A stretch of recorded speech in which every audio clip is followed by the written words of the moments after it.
Hello, in this video I'm gonna show you some first things that you can do on Xiaomi 14T and 14T Pro. So if you just got your phone, you went through the initial configuration, you have done your first setup, then let me show you what you can do at first before you start using your device. So first of all, we can of course get rid of bloatware, which are apps that have been installed by default by the device, which are really not necessary to have them. And as an example, I had AliExpress installed by default, Amazon Music, and so on and so forth, and some other apps that I already uninstalled, or even the LinkedIn. Of course, if you will use those apps, then there is no reason to remove them. However, if you know that you will never use them, then of course there is no reason for them to be on your device. So you can press and hold your finger on the app in the app drawer in order to get rid of them. So uninstall everything that will be not used by yourself. And of course later on, if you actually decide to use those apps, you can still use, for instance, Play Store in order to get them back. So let's also remove the LinkedIn. I definitely don't need that. And probably there is more like this WPS Office that I don't need at all, or even the Xiaomi community. I don't think I will need it at all. But you know, you can decide what you actually need and what you don't need at all on your smartphone. The next thing that you can do is update apps in the settings. So if you go to the settings, we have the system apps updater. By doing so, you will check system apps that can be updated. If there is something that needs to be updated, then you will have it over here, and you should be able to update all of these apps. Another way to also update some apps is by going to the Play Store. So go to the Play Store, tap on your avatar in the top right corner, and then go to manage apps and device, and then over here you will have updates. If everything is up to date, then of course you won't have everything over here, or anything actually, but you can also go over here in order to check for updates. So if there is actually an app that needs an update, then you will find it over here. Next thing is the battery settings. So if you go to the settings, then if you scroll down, you should be able to find battery, and if you go over here, then there are a few things that you might need to know about. The first one is, of course, the battery protection. And over here we have the charging protection. I always recommend to use some kind of charging protection in order to keep our battery in a healthy state for as long as possible. So for instance, we can use the optimized charging, and in addition to that, we can tap on this arrow over here on the right side in order to also find the nighttime charging protection. In addition to that, over here you can find information about your battery, like the battery health and temperature. So sometimes it is also worth checking out in order to find out if the battery is not being, let's say, destroyed or too much used. If the percentage starts dropping, then of course you can start introducing countermeasurements. And we also have additional features that might be worth checking out, like for instance the 5G battery saver. We can turn on and off the schedule power on and off. We can clear cache when device is locked, and so on and so forth.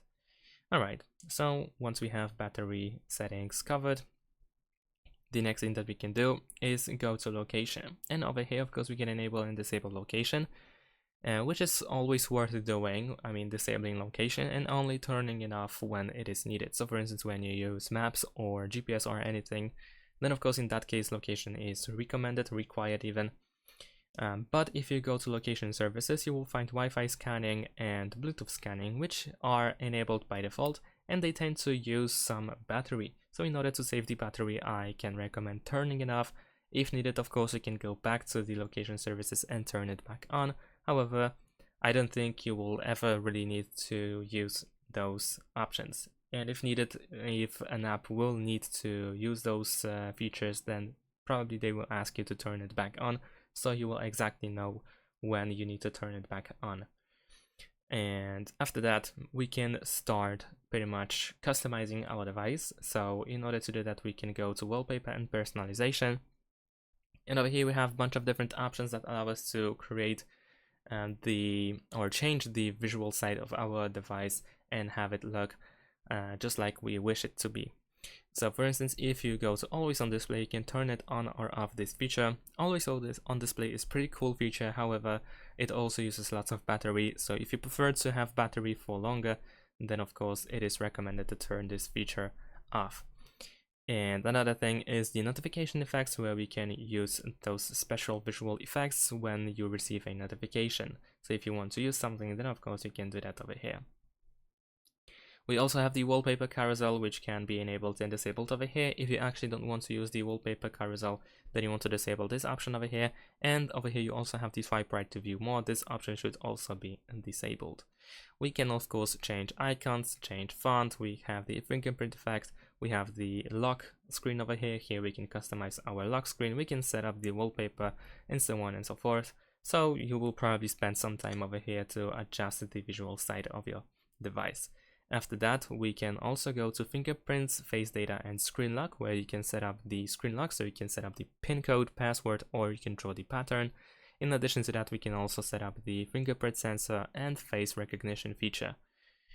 And then we also have the sound and vibration over here. Of course, you can adjust the volume, but not only that, you can also choose the notification sound, you can change the ringtone, and the sound for the alarm. Over here at the bottom, we also have some additional options, like even the sound effects, where you can choose and set up the equalizer if you wish to adjust the sound. However, some basic options over here are, of course, also worth mentioning if you want to, for instance, have a cool ringtone. Now, another thing is the app drawer. We want to open the app drawer. And over here you can actually customize the app drawer. I managed to do some changes over here. However, for instance, you have the app suggestions enabled by default, which means that at the top these first two rows will be apps suggested by the device. So these can be apps that you use often recently, and or I don't know, like suggested by any other reason. If you don't want to see that, then you can access the app drawer settings actually over here in the top right corner. You can tap on this icon in order to manage the app drawer, and some options are worth checking out, like for instance the aforementioned app suggestions, or even categories. You can go to categories and create your own ones, or you can disable categories at all. You can adjust the background so that you have, for instance, the wallpaper instead of white or black background. We can adjust the scroll bar so we can just have the original layout, or we can have A to Z letters. And we can also enable and disable the option to place new apps on the home screen, and so on and so forth. And last but not least, if you have credit or debit card, then of course you can use NFC in order to pay with your device. So if you want to do that, then first of all you want to turn on NFC. So you can go to the settings, go to more connectivity option, and choose NFC over here. And here you can turn on and off NFC. You can also choose the default payment. Most likely you want to use Google Pay. And if you use Google Pay, then you can find the app. So you can open, for instance, the app drawer and go to the wallet. And over here you can add to wallet. You can press this button and then choose payment card, and you can add your credit or debit card. You can scan it over here by using the camera, or you can enter details manually over here by providing the card number, and then if you press save, then you will proceed with the additional instructions in order to finalize the process of adding your credit card. Later on, if you are in the store and if you want to use the contactless payments with your device, then most likely you will need to have your device unlocked, so keep that in mind. And you can also probably access the NFC by using the control sensor. In this case, I don't think it is actually there. Over here we have quick share, so no, that is not it. So if you want to have the option to quickly turn on and off NFC, you want to probably go and edit here, and you should be able to find NFC here. So if you tap here, then you can then save, and you can quickly turn on and off NFC if you don't want to use it all the time. And that's pretty much it. Thanks for watching, leave a like and subscribe to my channel, and see you in my next videos. Bye!